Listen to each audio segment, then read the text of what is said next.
이야기 하나를 먼저 소개하고자 합니다. 평소 소크라테스를 존경하던 한 젊은이가 있었는데요. 어느 날 이 젊은이는 소크라테스를 찾아와서 선생님, 저도 선생님과 같은 지혜로운 사람이 되고 싶은데요. 그런데 아무리 공부하고 아무리 노력을 해도 잘 안 됩니다. 어떻게 해야 지혜로운 사람이 될 수 있는지 가르쳐 주세요. 소크라테스는 그 청년을 데리고 강가에 갔습니다.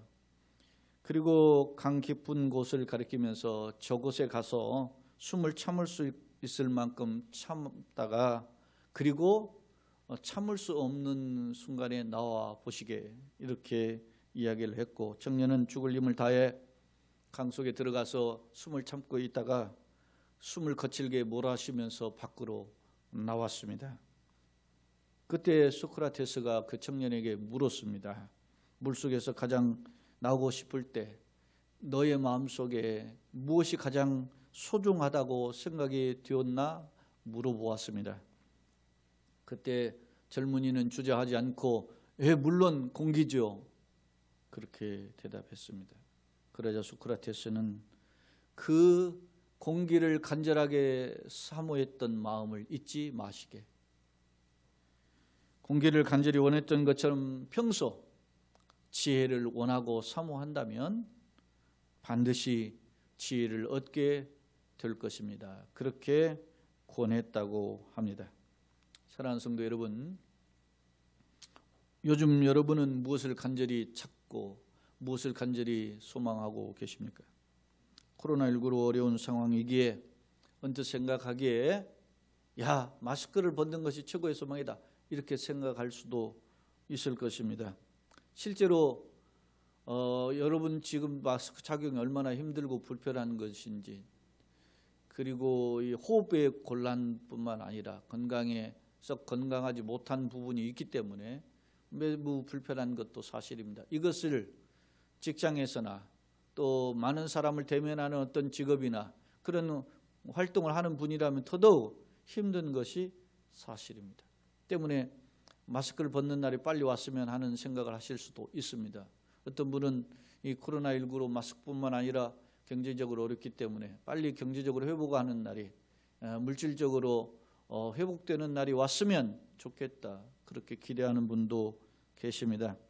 어떤 분은 이번 기회를 통해서 내가 건강의 소중함을 깨달았기 때문에 내가 가지고 있는 크고 작은 질병들이 잘 해결되고 치료되기를 원합니다, 그런 소망을 가지고 계신 분도 있습니다. 어떤 분은 말 못할 고민을 가지고 있기 때문에 이 고민이 빨리 해결되기를 원합니다 하는 소망을 가진 분도 있을 것입니다.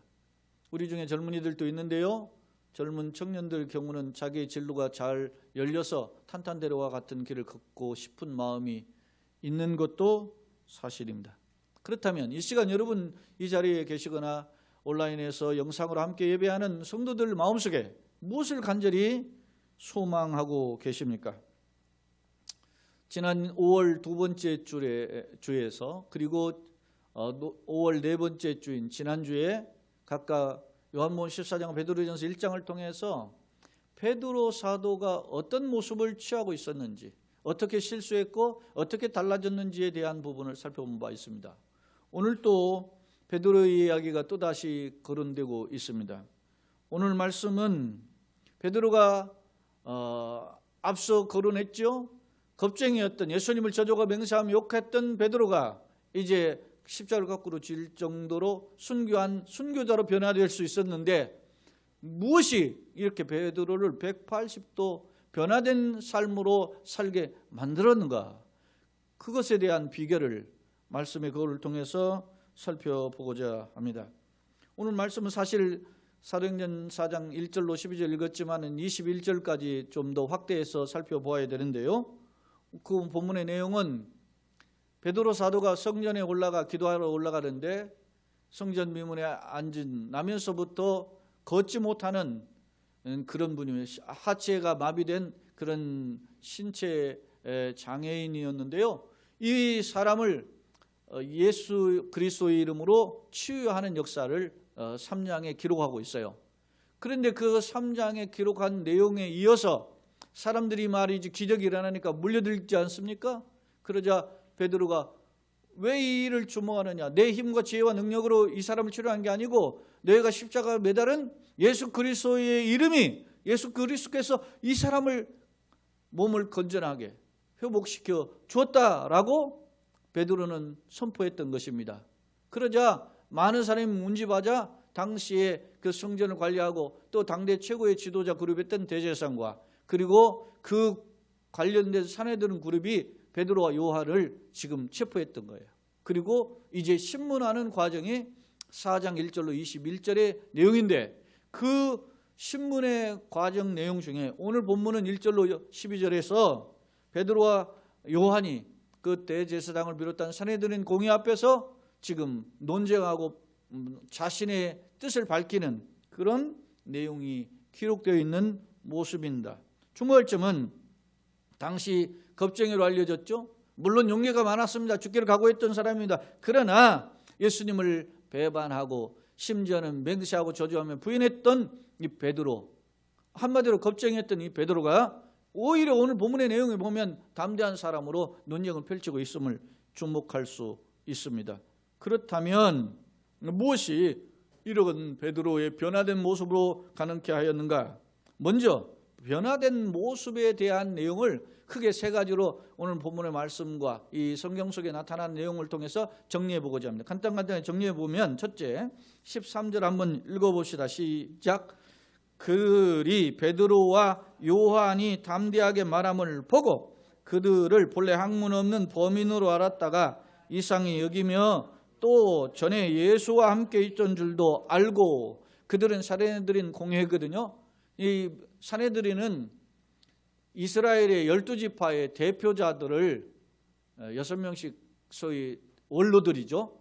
그래서 12지파니까 72명, 정확히 말하면 72명이고 흔히 우리는 70명이라고 이야기하는데 70여 명의 소위 이스라엘 최고 지도자들이에요. 그들이 베드로와 요한이 본래 어떤 사람이라는 걸 알았어요? 학문이 없는 사람, 범인, 무식쟁이였단 말이에요. 한마디로. 실제 베드로와 요한은 어부 출신 아닙니까? 어부는 당대 직업으로 보면은 저 밑에는 하층 계급이었단 말입니다. 어렵고 힘든 사람들, 물론 계급 사유는 아니지만 이스라엘에 내면적으로 흐르고 있는 그런 어떤 하류 사회에 해당하는 부류였단 말이에요. 그런 베드로가 요한이 이렇게 담대히 말하는 것을 보고 이상히 여기게 되었던 거예요. 자, 1절에도 보면 한번 보시겠습니다. 사도들이 백성에게 말할 때 제사장들과 성전에 맡은 자와 사두개인들이 이르러 그렇게 표현하고 있죠. 그러면서 5절 한번 봅시다. 이튿날 이제 하루를 가두어 두었다가 그 다음 날 또 이제 다시 이제 신문하는 거예요. 이튿날 관리들과 장로들과 서기관들이 예루살렘에 모였는데 사내들인 공회뿐만 아니라 당대에 내노라 하는 관리들, 그리고 뭡니까? 장로들, 그리고 율법학자들, 이런 사람들이 또 모였어요. 그리고 6절에 보면 대제사장 누구? 안나스와 가야바, 이게 이제 직전 제사장, 현재 제사장, 이런 사람들이 이름이 거론돼요. 그 다음에 요한, 알렉산더와 및 대제사장의 문중에 다 참여했어요. 이게 지금 말이지 민족적 관심인 거예요. 지금 그렇게 모여서 이 베드로와 변론하고 있습니다. 내노라 하는 사람들, 당대 말 잘하는 사람, 율법학자, 학문적인 최고의 지도자, 이런 소위 말하면 기라성 같은 사람들이 다 모인 거예요. 다 모여가지고 지금 베드로와 변론을 하는데 베드로가 서해상 말로 소위 말빨이 딸리지 않았다. 오히려 말로서 그들을 어떻게 능가하고 있어요. 구체적으로 여기 보면은 그런 표현이 있어요. 베드로가 19절에 보면 베드로와 요한이 대답하여 이르되 하나님 앞에서 너희 말을 듣는 것과 그것이 하나님 말씀을 듣는 것보다 옳은가 판단하라. 야, 시시비비도 구별하지 못하냐 하면서 이 사내들인 공회와 함께 모인 그 율법학자들, 이런 사람들을 통렬히 책망하는 모습을 볼 수 있어요. 다시 말하면 겁쟁이였던, 연약했던 베드로의 모습 온데간데 없는 거예요. 그리고 무식쟁이로 보여지는 그런 어부의 촌뜨기의 모습은 온데간데 없는 거예요. 두 번째로 무엇이 또 달라졌는가 한번 보겠습니다. 자, 2절을 한번 읽겠습니다. 2절 시작. 예수 안에 죽은 자의 부활이 있다고 백성을 가르치고 전함을 뭐 했어요? 싫어하여라고 표현하고 있어요. 그런데 여러분, 이 싫어하여라는 이 단어를 제가 이렇게 조사해 보니까 디아포노메노이라고 하는 이 합성어인데, 이 말은 몹시라는 단어와 분노하다, 분개하다 하는 단어와 결합된 거예요. 이 디아포노메노이는 몹시 분개했다. 막 이 사람들이, 여러분이 화가 나면 그 사람의 얼굴에 보이죠? 말 안 하는데 보이는 거예요. 근데 얼마나 이 극도로 지금 베드로와 요한을 향해서 분노하고 있는지를 보여요. 그러면 사람이 위축되는 것이 당연하잖아요. 그런 상황이었어요. 자, 그 다음에 18절에 한번 보세요. 그들을 불러 경고하여, 그랬죠? 그들은 베드로와 요한인데, 그들을 경고하여 도무지 예수의 이름으로 말하지도 말고 가르치도 뭐라고? 말라. 그렇게 경고는 협박이에요. 지금 베드로와 요한에게 도무지 예수님의 절대 예수의 예자도 꺼내지 마, 이렇게 경고하고 협박했던 것입니다. 그런데 앞서 우리가 19절 읽었잖아요. 하나님 앞에서 무엇이 옳은가 판단하라, 그렇게 하면서 20절에 우리는 보고 들은 것을 뭐요? 말하지 아니할 수 없다, 뭐 이렇게 이야기하고 있습니다. 여러분, 베드로가 어떤 사람이었습니까?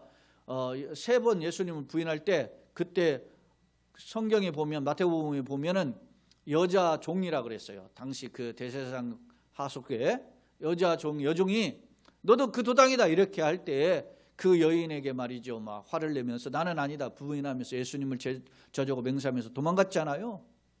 그런 베드로의 모습과는 정반대 180도 달라진 모습임을 알 수 있습니다. 세 번째로 베드로의 또 달라진 모습을 한번 살펴보고자 하는데요. 자, 6절로 8절인데 앞서 대제사장 안나서, 가야바, 요한, 알렉산더와 및 대제사장 문둥이 다 참여했다 그랬고, 사도들을 가운데 세웠어요. 얼마나 지금 무시무시한 상황입니까? 가운데 세우고 묻되 너희가 무슨 권세와 누구의 이름으로 이 일을 행하였느냐 이렇게 물으니까 8절에 다 같이 한번 읽어봅시다. 이에 베드로가 성령이 충만하여 이르되 백성의 관리들과 장로들아 라고 이야기하면서 뭐라고 하느냐 이야기해요. 이를 건전케 한 것은 내가 아니라 예수 그리스도의 이름이다, 이렇게 이야기하고 있단 말입니다.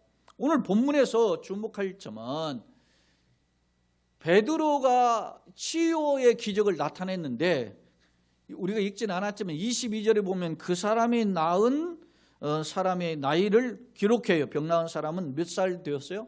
40여세가 됐다. 그러니까 나면서부터 걷지 못하는 사람이 40년 동안 그야말로 하반신 마비가 되어서 있었던 사람이에요. 여러분, 이런 사람은 그냥 어떤 난치병, 불치병 이런 정도가 아니에요. 아예 해결할 수 없는 거예요.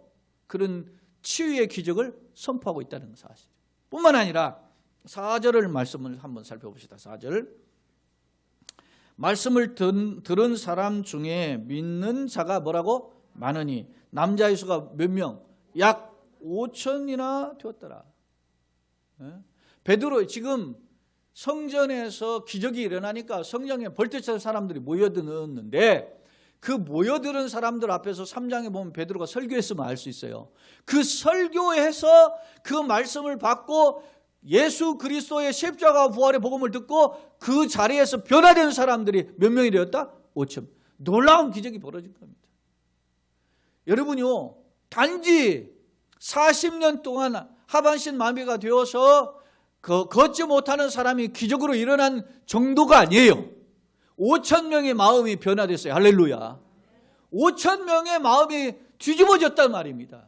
그런 역사가 벌어지는. 그렇다면 베드로의 설교가 저처럼 이렇게 막 소리를 지르든지 그러지는 않았을지 몰라도, 어찌됐든 잔잔한 멘트를 했더라도 어찌됐든 그의 입속에서 증거된 예수 그리스도의 선포가 5천 명의 심금을 울린 줄로 믿습니다. 그런 역사가 벌어졌어요. 여러분, 오늘 3가지를 간단하게 살펴봤어요. 첫 번째, 언변의 논쟁에서 뒤지지 않았다. 두 번째, 걱정했던 베드로가 강하고 담대했다. 세 번째, 치유의 기적은 물론 어떻게 5천 명이 변화되는 위대한 전도자 설교가 되었다. 그런데 우리에게 한 가지 궁금증이 있습니다. 도대체 무엇이 이토록 이 베드로를 변화시키게 되었는가? 오늘 제목을 저는 그렇게 잡아봤습니다. 베드로가 180도 달라진 비결이라고 제목을 정해봤어요. 도대체 무엇이 이렇게 베드로를, 겁쟁이였던 베드로, 도망갔던 베드로, 예수님을 부인하고 저주했던 베드로를 180도 달라지게 변화된 사람으로 만들었을까? 그것이 궁금하지 않습니까? 오늘 우리는 이 베드로가 달라진 비결을 살펴볼 뿐만 아니라 우리도 이 역경의 상황에서 변화된 삶을 살기를 원합니다. 그런 소망을 품는 계기가 되기를 예수님의 이름으로 축원합니다. 무식쟁이에서 논쟁의 달인으로, 겁쟁이에서 강하고 담대한 자로, 그리고 불치병, 난치병을 치료하며 5,000명을 전도한 자로 변화될 수 있었던 비결은 뭘까? 그것은 사도행전 2장에서 오순절에 예수님의, 오늘이 성경이 보면 오순절이잖아요. 오순절에 예수님의 약속대로 소위 마가의 다락방에 120명 성도가 예수님의 약속대로 그 약속을 붙잡고 한 열흘 가까이 기도했어요. 왜냐? 예수님이 6월절 이후에 어떻게 했어요? 사흘 만에 부활하셨죠. 사흘째 되는 날 부활하셨다는 거예요. 그리고 지상에 며칠 계셨어요? 40여일 계셨어요. 그리고 6월절 이후에 오순절이 50일째니까 예수님이 부활하신 데 사흘째 되는 날, 그리고 40여일 계셨고, 그리고 오순절이니까 열흘이 채 못 돼가지고 오순절에 성령이 임한 거란 말이에요. 그 열흘이 채 못 되는 기간 동안 이 120명이 모여서 뭐 했느냐? 마가의 다락방에서 주님의 약속하신 것을 기다렸다는 겁니다. 예수님이 떠나갈 때 예수님이 말씀하셨습니다. 보혜사 성령을 보내시겠다고. 그 약속대로 저들이 간절히 그 은혜를 사모하며 기도할 때에 그 120명 가운데 성령이 임한 역사가 오순절에 성령의 소위 강림이란 말이에요. 사도행전 2장 1절로 4절에 그 내용이 구체적으로 기록되어 있어요. 강하고 급한 바람 같은 소리가 있고 불의 혀같이 갈라지는 게 있고, 그 모인 자들이 각각 어떻게 해요? 세계 각 나라의 말로 말하는 방언의 역사가 있었어요. 할렐루야. 그리고 나서 사람들이 시끌벅적하니까 오순절 날이잖아요. 그때 오순절을 뭐 합니까? 이스라엘은 6월절, 오순절, 그 다음에 수장절에는 성전에 올라와가지고 소위 성지순례를 하며 하나님께 제사하잖아요. 그런데 예루살렘에 많은 사람들이 성지순례로 왔는데 그 성지순례들 한 집에서 막 시끌벅적 난리가 났어요. 가보니까 이 사람들이 말이지 자기네 해외 순례객들 중에도 있는데 거기에 뭐 자기네 동네에서 말하는 그런 외국어를 막 여기에서 막 하고 있단 말이에요. 방언을 받아가지고.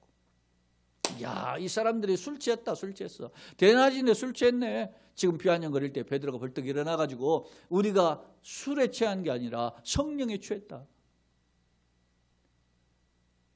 너희가 못 박아 죽인 예수 그리스도를 하나님께서 살리셨고 그 예수님은 약속대로 우리에게 성령을 보내주셨다. 그렇게 설교했던 장면이 그 사도행전 2장에 나와요. 이렇게 베드로가 성령의 기름 부으심을 통해서 성령의 강림을 통해서 놀랍게 변화된 줄로 믿습니다. 주목할 점은 오늘 본문에서도 그 근거를 제시하고 있어요. 자, 4장 8절을 한번 보겠습니다. 7절을 제가 읽고 8절을 한번 다 같이 한번 읽겠습니다. 사도들을 가운데 세우고 물어요. 누가? 사내들은 공회에서 묻는 거죠. 너희가 무슨 권세와 누구의 이름으로 이 일을 행하였느냐? 같이 봅시다. 시작. 이에 베드로가 성령이 뭐요? 충만하여 이르되 백성의 관리들과 장로들아 라고 이야기했어요. 베드로가 무엇에 충만하여? 성령에 충만하여. 사랑하는 여러분, 오순절에 임한 교회에 임한 성령의 역사는 오늘 우리 가운데 은혜를 사모하는 자들 가운데 충만히 역사하시는 줄로 믿습니다. 에베소서 5장에서 보면 바울 사도가 이야기합니다. 술 취하지 말라. 이는 방탕한 것이니 오직 뭐요? 성령의 충만함을 받으라. 이걸 누구에게 말합니까? 에베소 교인들에게 했어요. 여러분, 성령의 충만함을 받으라고 말했던 대상이 불신자가 아니요, 당시 에베소의 교인들이에요. 3년 동안 바울이 머물면서 말씀을 가르치면서 주의 복음을 전했던 대상 에베소 교인들이 다시 이 험악한 세월을 이기려면 성령에 충만해야 된다. 믿습니까? 오늘 우리가 성령 강림 주의를 지키는 이유가 뭡니까? 오 주여, 2000년 전에 마가의 다락방에 임한 125의 성도에 임한 그 성령의 충만한 역사가 오늘 우리 가운데도 충만하게 임하시고 그 역사를 경험하며 능력 가운데 살게 하여 주옵소서. 소망하는 결단의 시간이라 말입니다. 사실은 이것은 1년에 하루만이 아니라 1년에 한 주만이 아니라 우리가 매일매일 사모하고 소망하는 가운데 일어나야 되는 상황이에요. 바라기는 오늘 우리가 이 성령 강림주일 뿐만 아니라 우리의 삶의 현장에서 오 주여 우리에게 은혜를 부어 주옵소서. 그 뭡니까? 설교 한 편만 해도 어떤 사람이 찾아와서 이야기해. 목사님 오늘 설교가 말이죠. 뭐 어법이 문법이 막 이렇게 틀렸습니다. 16번 틀렸네요 하고 지적했던 분이 있잖아요. 그 대상이 누구냐면 드와이트 무디예요. 무디 선생이에요. 이분은 초등학교도 제대로 못 나오셨다 하잖아요. 그런데 그가 위대한 전도자의 설교가가 되었던 비결이 뭡니까? 드와이트 무디는 사모했다는 거예요. 오 하나님, 나에게도 하나님 은혜를 부어주세요. 나에게도 성령의 충만한 역사가 있게 하여 주옵소요. 그러던 어느 날 시카고 거리를 걸어가는데 자기가 견딜 수 없는 막 하나님의 강력한 은혜로 붙들렸어요. 그래서 하나님 내가 죽겠나이다. 하나님 그만하소서. 그런 고백이 나왔다 그래요.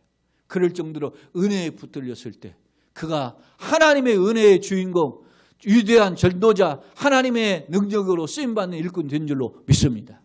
여러분요, 하나님의 은혜가 부어지면 그의 학문, 그가 어느 학교를 나왔느냐, 가방끈이 얼마나 길고 짧나, 이게 중요한 게 아니에요.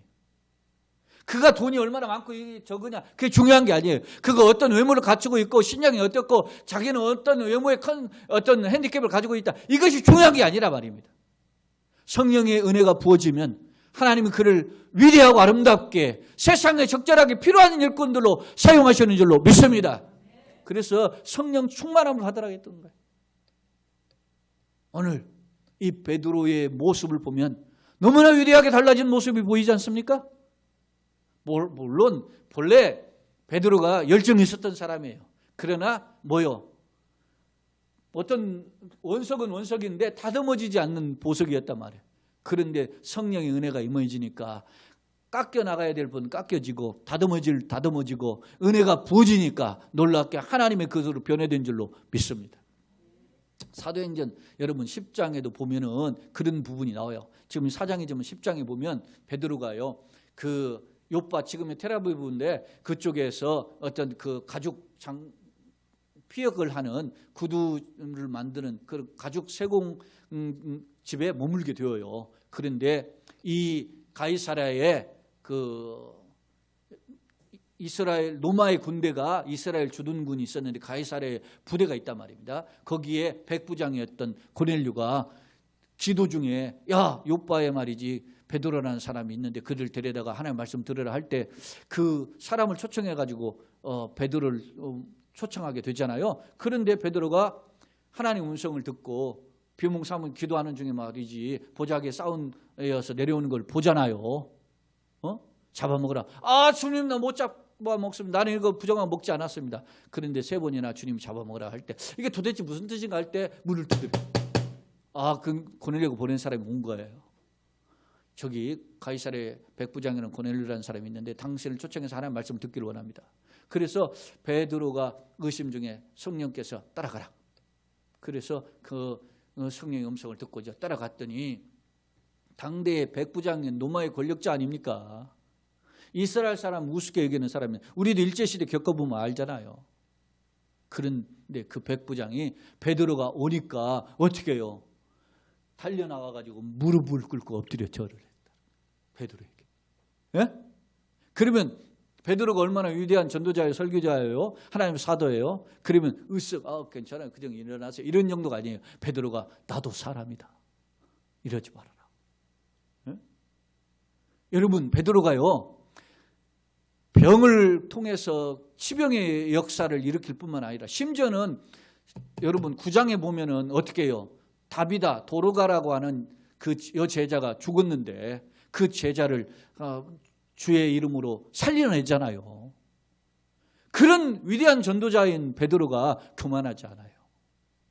사랑하는 여러분, 수천 명을 전도했어도 놀라운 기적을 경험했어도 베드로는 더 위대한 모습이 뭐예요? 겸손의 사람으로 변해됐어요. 할렐루야. 이렇게 베드로의 외적으로 내적으로 전인격적으로 변화될 수 있었던 비결이 뭐냐? 성령의 충만함, 성령의 기름 부으심, 성령께서 함께 하심인 줄로 믿습니다. 오 주여, 오늘 나와 함께하여 주시옵소서. 나를 변화시켜 주옵소서. 나에게 은혜를 부어 주시옵소서. 이런 소망이 우리 가운데도 있어야 되는 줄로 믿습니다. 사랑하는 여러분, 오늘 말씀에 주목하는 것이 한 가지 더 있는데요. 그것은 뭐냐? 한번 봅시다. 6절 7절에 한번 봅시다. 대제사장 문중이 뭐라고 해서 다 함께 참여하여서 뭐라고 그랬어요?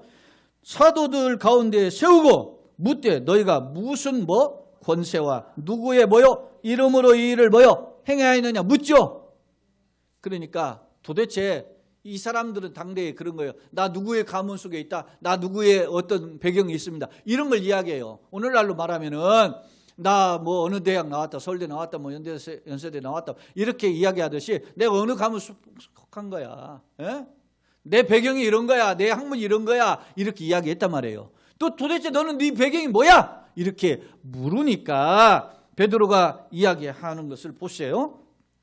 자, 이에 베드로가 성령이 충만하여 이르되 백성의 관리들과 장로들아, 그러면서 9절 10절 만일 병자에게 행한 착한 일에 대하여 이 사람이 어떻게 구원받았느냐고, 지금 40에서 된 사람 있잖아요. 치료받은.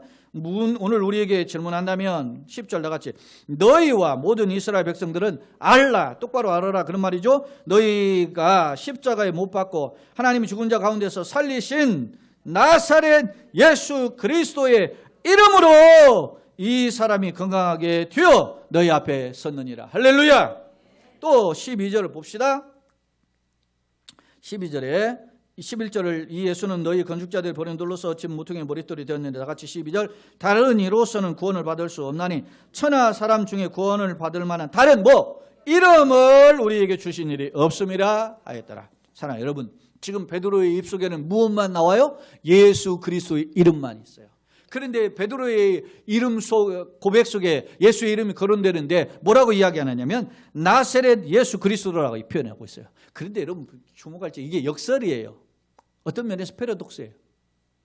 당시 나사렛은 갈릴리의 변방이에요. 시골이란 말이에요. 그래서 나사렛 출신 이렇게 이야기하면 시골뜨기라는 말입니다. 그런데 베드로가 나사렛 예수 그리스도 이름을 거론하는 이유가 뭡니까? 너희가 욕하고 너희가 비아냥거리고 너희가 조롱하는 시골뜨기였던 예수 그리스도는 예수님은 그리스도다. 예수님은 메시아다 그런 말입니다. 예수님은 이 기적의 주인공이시다. 할렐루야. 너희가 몰라서 십자가 매달았던, 너희가 비아냥거리고 너희가 외면하고 너희가 비판했던 예수님, 그 비아냥거렸던 예수 그리스도 나사렛 예수가 이 사람을 치료하였다. 할렐루야. 그러면서 덧붙이는 거예요. 다른 이름으로서는 구원을 받을 이름은 하나님이 주신 일이 없고 오직 예수만이 구원자이시다라고 말하는 거예요. 사랑하는 여러분, 예수는 우리의 자랑이 되어야 되지 예수는 우리의 부끄러움이 되어서는 결코 안 됩니다. 믿습니까? 그렇습니다. 오늘 베드로의 고백 속에는 예수 그리스도로 가득해. 예수 오직 예수. 내 가슴 속에 오직 예수가 있어야 되는 줄로 믿습니다.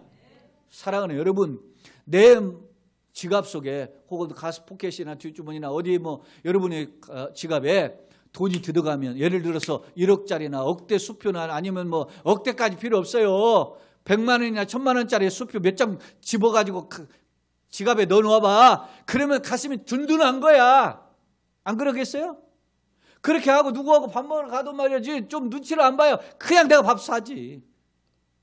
세상에 뭔가를 가져도 이렇게 든든해요. 왜 여러분 좋은 대학 나오려고 그래요? 유명한 대학 소위 말하면. 그럼 그게 평생 따라다닌다니까?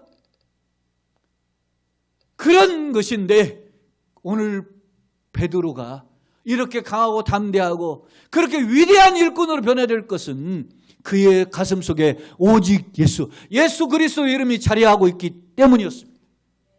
여러분 실제로 3장에 보면 성전에 올라가는데 제 9시간 성전에 올라가는데 그게 오후 3시잖아요. 그때 기도하러 올라가는데 성전 안에서 앞에서 민문 앞에서 구걸하는 그 거지 나면서부터 걷지 못하는 이 40여 세 된 이 거지를 향해서 베드로가 뭐합니까? 내게 은과 금은 아무것도 없다는 거예요. 내게 돈 한 푼도 없다. 그래서 너에게 줄 것이 없다는 거예요. 그러나 내가 너에게 줄 수 있는 게 한 가지가 있다. 그것은 바로 나사렛 예수의 이름으로 명하노니 일어나 걸어라. 할렐루야. 여러분, 우리가 아무것도 가진 것이 없지만 예수의 이름이 있으면 이 세상을 강하고 담대하게 살 줄로 믿습니다. 그것이 우리 가운데 확인되는 자리가 이 예배의 자리여야 돼요. 영상으로 예배하는 분이나 현장에 올라온 분들이나 여러분 이 자리에 올라오시는 게 뭡니까? 예수를 다시 한번 만나고 예수를 확인하고 내 안에 계신 예수님을 내가 근심케 했구나, 내가 예수님과 교통하며 살지 못했구나를 다시 한번 결단하면서 새 힘을 얻고 주 예수의 이름에 붙들려 승리하기를 원합니다. 그렇게 결단하는 자리가 이 예배의 자리인 줄로 믿습니다. 오늘 저와 여러분이 그 예수님 안에 있기를 예수님의 이름으로 축원합니다. 말씀 정리합니다. 여러분 잘 아시죠? 나다나엘 호든이라고 하는 사람이 쓴 1850년에 쓴 소설인데요. 이 제목이 큰 바위 얼굴이라는. 그래서 우리 어렸을 때 이 교과를 통해서 이 소설 내용을 우리가 배우고 들었는데요. 주인공 어니스트라는 어린이가 어린 시절 어머니로부터 이야기를 들어요. 이 마을에는 멀리 가까이 가면 바위인데 멀리서 본 사람 얼굴 같은 이 큰 바위의 얼굴이 있는데 이 얼굴 같은 이 사람이 우리 마을에 생기게 된다. 곧 오게 될 것이다. 그런 이야기를 듣고 자랐어요. 실제로 이 어린아이는 자라면서 이 동네에 유명한 마을 출신의 상인이자 거부인 게더골드, 그리고 유명한 전쟁을 승리로 이끈 장군, 그리고 위대한 정치가, 그리고 위대한 시인이 이 마을에서 배출되는 것을 보았지만 그러나 마음 한구석에는 뭔가 모자란 아쉬운 마음이 있었던 것이 사실이에요. 그런데 이 어린이는 결국 성장해서 이제 그 마을을 짊어지고 사는 시골 농부였어요. 그런데 그가 그 말씀을 통해서 사람들에게 이렇게 사세요, 이렇게 사세요 권면하면서 모범을 보며 살았는데 많은 사람들이 그의 설교를 듣기 위해서 몰려들었던 거예요. 그러던 중에 어느 날 그 청중 중에서 한 사람이 외쳤습니다. 저 큰 바위 얼굴이 나타났다. 그 큰 바위 얼굴이 바로 어렸을 때부터 어머니의 말씀을 듣고 이 전설 가운데 이 큰 바위 얼굴이 인물이 나타날 것을 기다리고 소망했던 어린이가 성숙해서 변화된 거죠. 이게 나다나엘 호든이 쓴 그 큰 바위 얼굴의 내용이잖아요.